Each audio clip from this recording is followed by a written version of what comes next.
અમારી સમ્રાટ સમાચાર ચેનલ સબસ્ક્રાઇબ કરો, લાઇક કરો, કોમેન્ટ કરો અને જોતા રહો પળે પળના દરેક પ્રકારના સમાચારો।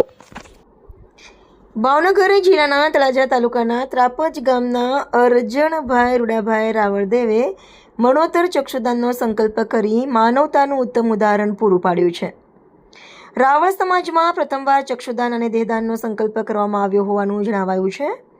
તારીખ 7 ઓગસ્ટ 2026ના રોજ ભાવનગર રેડક્રોસ ભવન ખાતે અરજણભાઈ રાવળદેવે ચક્ષુદાનનું સંકલ્પનામું નોંધાવ્યું હતું। મૃત્યુ બાદ તેમની આંખો જરૂરિયાતમંદ વ્યક્તિને દ્રષ્ટિ મેળવવામાં મદદરૂપ બને અને કોઈના જીવનમાં પ્રકાશ આવે તેવી ભાવના સાથે આ સંકલ્પ કરવામાં આવ્યો છે। અરજણભાઈ રાવળદેવનો આ નિર્ણય માત્ર એક વ્યક્તિનો સંકલ્પ નથી, પરંતુ સમગ્ર સમાજ માટે માનવતા, સેવાભાવ અને પરોપકારનો પ્રેરણાદાયી સંદેશ છે। ચક્ષુદાન અને દેહદાન અંગે વધુ માહિતી માટે નીચેના સંપર્ક નંબરો પર સંપર્ક કરી શકાય છે।